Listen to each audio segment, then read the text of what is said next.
Veins తో బాధపడుతున్నారా? భారతదేశంలోనే బెస్ట్ ట్రీట్మెంట్ అందించే ఏకైక హాస్పిటల్ ఏవిస్.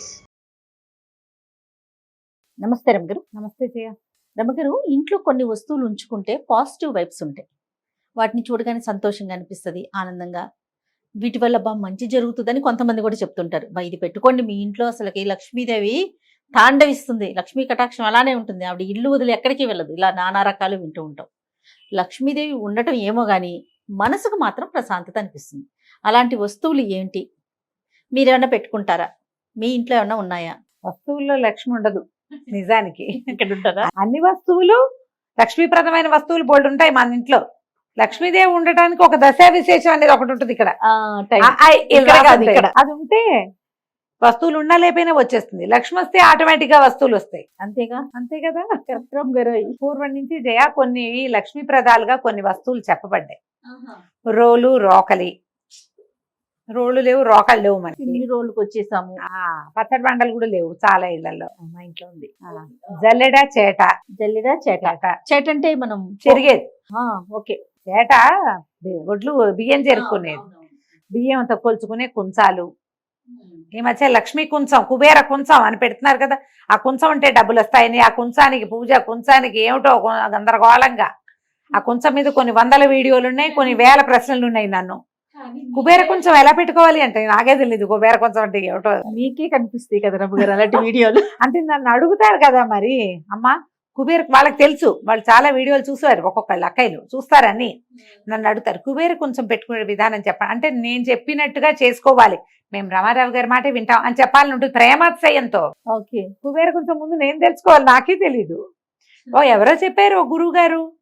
గవ్వలు లక్ష్మీప్రదాలు, శంఖాలు, గవ్వలు లక్ష్మీ గవ్వలు. తర్వాత ఏమిటంటారు వాటిని చెప్తా. ఇంకోటి శంఖాలు లక్ష్మీప్రదాలు.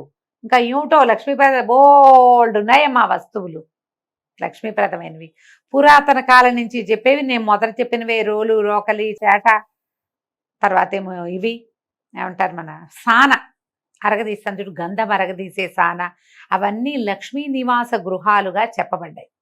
ఇవి మన ఇంట్లో ఉంటే మూలబారేస్తే మాత్రం కాదు సుమి, వాడకంలో శుభ్రంగా ఉండాలి. కాలుతో తన్నకూడదు, మూలకు తొయ్యకూడదు, చెత్త సామాన్లలో పెట్టకూడదు, వాడట్లేదని మూలబారేయకూడదు. ఇవి మెయిన్ కదా. అది మెయిన్. వీటిని వాడుతూ ఉండాలి. అమ్మ నీ ఇంట్లో రోలు, రోకలే ఉంది, దాన్ని వాడాలంటే నువ్వేమిటి చేయాలో చెప్పు నాకు. ఏం చేయాలి? ఏదో చేయాలా, దంచాలి, కొట్టాలి. అంటే నువ్వు పనిమంతురాలి. అప్పుడు అంతే. పనిమంతు ఉద్యోగినం పురుష సింహము పైతి లక్ష్మి అన్నారు. ఎవడు పని చేస్తాడో వాడికి లక్ష్మి వస్తుంది. అంతే. మీ ఇంట్లో చేట ఉంది, నువ్వు చెరుకుతావు, రోజు బియ్యం చెరుక్కుంటావు, శుభ్రంగా ఉంచుకుంటావు బియ్యాన్ని, లక్ష్మీదేవికి ఇష్టం. జల్లెడుంది, నీ పని నువ్వే చేసుకుంటావు, లేదా మీ ఇంట్లో ఎవరో ఒకళ్ళు వచ్చి పని చేస్తారు, వాళ్ళకి పావలా ఇస్తావు. మీ ఇంటి నుంచి ఒకడికి ఆహారం వెళ్తుంది, అంత పాజిటివ్ ఎనర్జీ, దాని నుంచి లక్ష్మి వస్తుంది. ఆ వస్తువు ఇంట్లో ఉంటే లక్ష్మి వస్తుందంటాం కాదు, దాన్ని ఉపయోగించటం, వాడడం, దాన్ని శుద్ధంగా ఉంచటం. సాన్ ఉంది మన ఇంట్లో, ఏం చేస్తావు? సాన్ రాయి ఒక మూల తోసేసి, ఇది వరకు గంధం అరగదీసి రంగదీస్తాం అంటుంటుంది మా సచివతి. అరగదీయటం అంటాం కదా మనం. గంధం అరగదీసి రంగరించటం అంట, రంగ తీయటం. దాన్ని దేవుడికి సమర్పిస్తాం. నిత్యము చందనము అమ్మవారికో అయ్యవారికో సమర్పిస్తే మంచిది, లక్ష్మి వస్తుంది. అసలు రంగదీసే ఖాళీ ఏది మనకి? అరగదీసి మొహానికి వేసుకుంటున్నారేమో కొంతమంది, అదైనా మంచిదేనమ్మా, చెయ్యండి. ఏం కాదు. ఈ జనరేషన్ పిల్లలకి సాన్ అంటే కూడా తెలుసో తెలీదు మరి కదరమ్మ గారు. సాన్ అంటే తెలీదు, ఇప్పుడు తెలిసి ఉంటుంది. ఎందుకంటే ఈ మధ్య కరక్కాయ అరగదీసి కంటి కింద రాసుకుంటే బ్లాక్నెస్ పోతుందని బాగా అడ్వర్టైజ్ చేశారు. అందుకని ఓ రాయి కొనుక్కు తెచ్చుకుని ఉంటుంటారు, తెలిసే ఉంటుంది.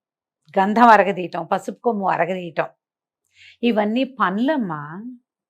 పని చేస్తే ఏ పనైనా పని చేస్తూ ఉంటే డబ్బు వస్తుంది. శుభ్రత అంతేనా? ఒళ్ళొంచటం, శ్రద్ధ, పోచుకోలు రాయిలాగా కూర్చుని ఉండటం, పడుకుని ఉండటం, పని పాట లేకుండా ఉండటం కాకుండా పని చేస్తూ ఉంటే డబ్బు వస్తుంది. నిత్యము పనిచేసే శీలం కలిగిన వాళ్ళ క్యారెక్టర్ శైలం అండి. పనిచేసే క్యారెక్టర్ ఉన్నవాడు అన్ని రకాల పనులు చేస్తాడు. అంతే. పని చేసేవాడికి డబ్బులు వస్తాయి. పాయింట్ కదా. 100%. దీన్ని పాటించండి. వస్తువులతోటి భ్రమ పడకండి, ఉంచుకోండి కొన్ని మంచి వస్తువులు.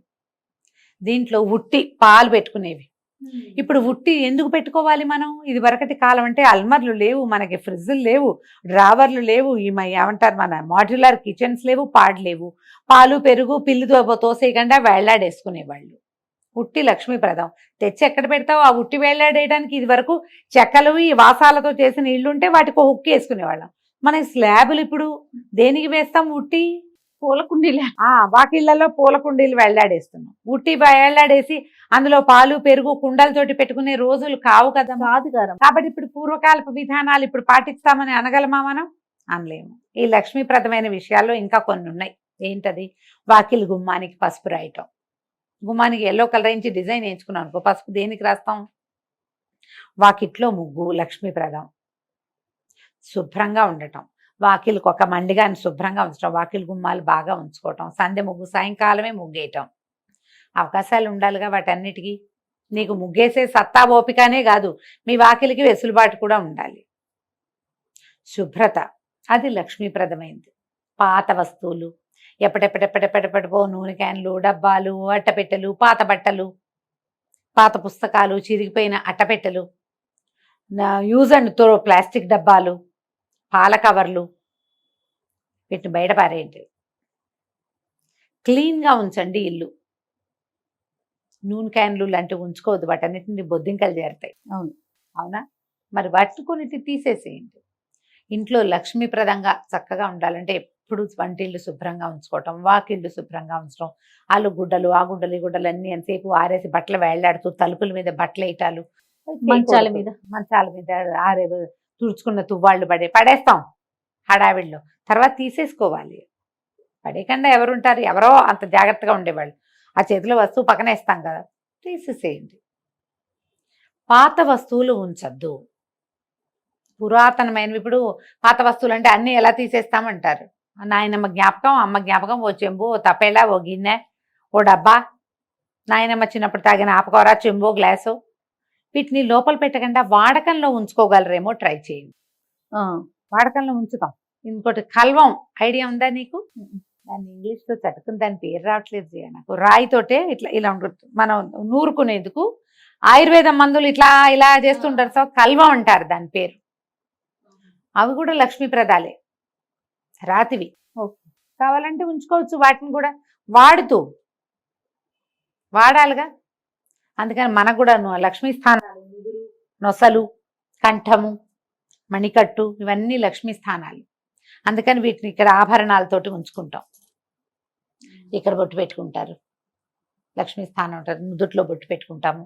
నొసలు ఇది లక్ష్మీ స్థానం. అందుకని నెత్తి కొట్టుకోవటాలు అవి చేయకూడదు అంటారు. నెత్తి మీద చేయి పెట్టుకుని కూర్చోకూడదు, కొన్ని పనులు చేయకూడదు అంటారు. పిల్లలకి చెప్తాం, ఇళ్ళల్లో ఎక్కడ పడితే అక్కడ తలకాయ దూకోవటం, ఆ దువ్వుని జుట్టుని తీసి బయటపడేయకుండా అలాగే వదిలేయటం. వెంట్రుకలు ఉంటే ఇప్పుడు మనందరికీ హెయిర్ ఫాల్, ఇల్లంతా జుట్టు కనపడుతూ ఉంటుంది. కనిపించినప్పుడు తీసేయండి. ఒకసారి ఊడ్చినా తుడిచినా కూడా నేలకు అంటుకుని ఉంటుంది. కనపడ్డప్పుడు ఎత్తి బయట పడేసుకుంటూ ఉండాలి.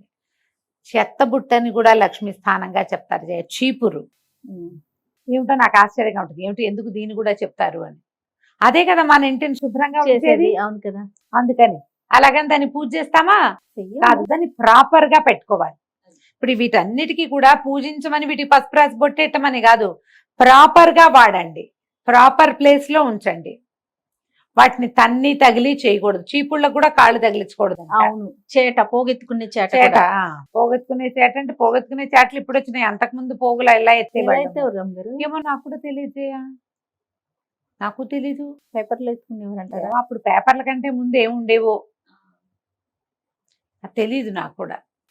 తెలిసిన కాడి నుంచి చేటను చూస్తున్నారా? చూస్తున్నా. దీనికంటే చాలా ముఖ్యంగా మా ఇంట్లో చెరిగే చేటలు ఒకటో రెండో, ఒకదాని మజ్జిగ కవ్వం ఒకటి, చల్లకవ్వం, అది ఉంచుకోవాలి. చల్లకవ్వం కూడా లక్ష్మీ స్థానంగానే చెప్తారు. చల్లకవ్వం ఇనపది, స్టీల్ది, ప్లాస్టిక్ది కాకుండా చెక్క కవ్వం ఉంచుకోండి, అవి మంచిదంటారు. పప్పు గుర్తుంటుంది చాలా మంది ఇళ్లలో, అది కూడా లక్ష్మీ స్థానంగానే చెప్తారు. కుంపటి అది కూడా లక్ష్మీ స్థానమే. మన ఆహారానికి అదే ఆలంబన కాబట్టి. ఇప్పుడు కుంపట్లు ఎవరికి కావాలి? స్టవ్లు తుడిచి ముగ్గేసే వాళ్ళు కనపడరా జయ? కొంచెం ముగ్గేస్తారు కదా. ఆ అబ్బాయి ఎవరిదో ఒక వీడియోలు చూశాను నేను మొన్నటి దాకా. ఏమిటి సంక్రాంతికి ప్రతిరోజు ఒక ముగ్గేసాడు కుర్రాడు. చూపించారు నాకు కూడా. వాకిలి ఉడిచి వాడే చక్కగా ముగ్గేసి, ఏదో పేరు కూడా ఉంది, పేరు బ్రెయిన్ నుంచి వెళ్ళిపోయింది. ముగ్గులు కుర్రవాడే ఆ అబ్బాయి పేరు. అవును. స్టవ్ కి ఇట్లా హారతిస్తూ కూడా కనపడుతుంటాడు ఆ అబ్బాయి ప్రతిరోజు. అంటే మరి వీడియో కోసం చేశారు. ఎవరు హారతి ఇస్తారమ్మా? నేనైతే చేయనమ్మా, నిజంగా చేయను. మేము ఎప్పుడు చేసేవాళ్ళం తెలుసా జయ? ఇప్పుడు ఆ విషయం చెప్పాలి. పెళ్లిళ్ళప్పుడు గాడిపోయి తవ్విచ్చేవాళ్ళు జయ. పెళ్లికి 3 రోజులు 2 రోజుల ముందు వంట వాళ్ళు వచ్చేవాళ్ళు. గాడి తవ్వి మొదట నిప్పు వెలిగించినప్పుడు దిగుదుడిచి కొబ్బరికాయ కొట్టి హారతి ఇచ్చేవాళ్ళు. ఏంటంటే పెళ్లి వంట చెడకుండా ఉండాలి, పెళ్లి సజావుగా సక్రమంగా అవ్వాలని. అప్పుడు తప్ప పొయ్యికి హారతి ఇవ్వటం, హారతి కర్పూరం దిగదొడటం నేనైతే చూడలేదమ్మా. మాది పురాతన వంటిల్లే, నేను కూడా పురాతనమే. పొయ్యి అలికేవాళ్ళు, పొయ్యేసి అలికినప్పుడు ముగ్గేసేవాళ్ళు. రోజు ఆ పొయ్యి అలికేవాళ్ళు. నాకు బాగా చిన్నతనంలో 8-10 ఏళ్ల లోపే. తర్వాత క్రమంగా మేము స్టవ్లోకి దిగాం. ఏదైనా పిండి వంటలప్పుడే పొయ్యి పెట్టుకునేవాళ్ళు. పెద్దగా ఈ అలుకుళ్ళు ముగ్గులేయటాలు అవి నా దగ్గర తగ్గిపోయిన. ఊళ్ళో మాత్రం నేను చూసేదాన్ని పొయ్యి అలుకునే వాళ్ళందరూ నాకు తెలుసు. మా ఇంట్లో తగ్గింది కానీ మేము గ్యాస్ స్టవ్, తర్వాత మా గోబర్ గ్యాస్ ఒకటి చేయించాడు అన్నయ్య. గోబర్ గ్యాస్ చాలా ఏళ్ళు ఉంది మాకు. అవునండి. గోబర్ గ్యాస్ వాడుకునే వాళ్ళం బాగా. స్టవ్ తుడుచుకోవటం, గట్టు మీద ముగ్గేసుకోవడం మాకు ఎప్పుడు ఉంది, ఇప్పుడు కూడా ఉంది ఆ పద్ధతి. పోల అవి ఉన్నాయి కానీ ఈ పొయ్యి అలకటాలు, వాటికి హారతి ఇవ్వటాలు అవన్నీ కూడా లక్ష్మీప్రదాలుగానే చెప్తారు. చీపుర్ని కాళ్ళతో తొయ్యకూడదు, రోళ్ళని కాళ్ళతో తన్నకూడదు. మన దగ్గర ఇప్పుడు అవేం వస్తువులు లేవు. మీ ప్రధానమైనది ఏంటంటే మన జీవితంలో మనకి బాగా ఉపయోగపడే వస్తువుల పట్ల అవజ్ఞ పనికి రాదు. ఇది మన పాయింట్. సాయంకాలం చీకటి పడంగానే ఇంట్లో దీపం పెట్టుకుని దండం పెట్టుకోవటం. లైట్లు వేయగానే పిచ్చుకని ముద్దులు పెట్టుకుంటుంటారు చాలా మంది. దండం పెట్టుకుంటారు. దండము పెట్టుకోవచ్చు, ఓ ముద్దు కూడా బారేయచ్చు, దేవుడికి ఏం పర్వాలేదు. నిజంగా మేము చిన్నప్పుడు అలా చూస్తున్నాం, ఎందుకు వీళ్ళు ఇలా చేస్తారు అర్థమైంది. ఎవరికి పెడుతున్నారు? మా ఇంట్లో అలవాట్లేదు. ఎవరైనా చూస్తే ఆశ్చర్యంగా ఏమిటి చేస్తారు వీళ్ళు అని. ఇష్టం ఎలాగైనా భగవంతుడిని ప్రేమతోటి పలకరించడమే అదే కదా. ఎలాగైతే అట్లా తప్పు కాదు కానీ మీరు నవ్వచ్చు. ఎవరి అలవాట్లు వాళ్ళవి. ఈ దీపాలు పెట్టే వేళ లోపలే సాయంకాలమే ఇల్లు చేసుకోవటం, వాకిళ్ళు శుభ్రంగా ఉంచుకోవటం, దీపారాధన కుందుల్ని జాగ్రత్తగా చేయటం. లక్ష్మి చంచలమైంది, చెంచల అంటారు ఆవిడ పేరే అది. ఆవిడ ఎప్పుడు వస్తుందో ఎప్పుడు వెళ్ళిపోతుందో తెలియదు. సిరిదా వచ్చిన వచ్చును సలలితముగా నారికేల సలిలము భంగిన్, సిరిదా పోయిన పోగును కరిమింగిన వెలగ పండు కరణిని సుమతి అన్నారు. ఎలా వస్తుందో వస్తూనే ఉంటుంది. ఆ వచ్చేదానికి ప్లస్ ఏంటంటే మన తాలూకు ఈ సక్రమమైన ప్రవర్తన, మన పని చేసే విధానం, శ్రమకు ఓర్వగలిగే బుద్ధి, ఏ పనైనా ఎక్కువ తక్కువ చిన్నది పెద్దది అనుకోకుండా ఏ పనికైనా లొంగటం వంగటం, అవన్నీ మనకు ప్లస్ అవుతాయి. ఈ గుణాన్ని పెంచుకోండి. సిరంటే ఒట్టి డబ్బే కాదమ్మా, సంతోషం, ఆరోగ్యం, అన్యోన్యత ఇంట్లో, ఇవన్నీ కూడా పనిచేసే వాళ్ళకి ఎక్కువ సమస్యలు ఉండవు. పనిమంతులుగా ఉంటారు. ఒకళ్ళు పని చేస్తారు, ఆటోమేటిక్గా మిగిలిన పిల్ల జల్ల వెనకాల ఉన్న పిల్ల మేక అన్ని నేర్చుకుంటాయి. అవే పద్ధతులు.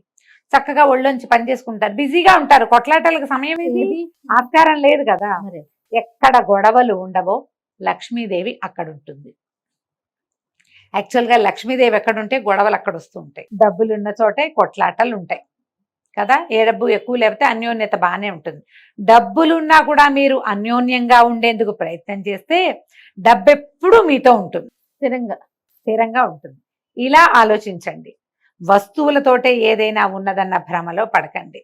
ఉన్న వస్తువుని శుద్ధంగా సజావుగా ఉంచండి, వాడుకోండి. అని తప్పకుండా రమ్మ గారు. నమస్తే. నమస్తే.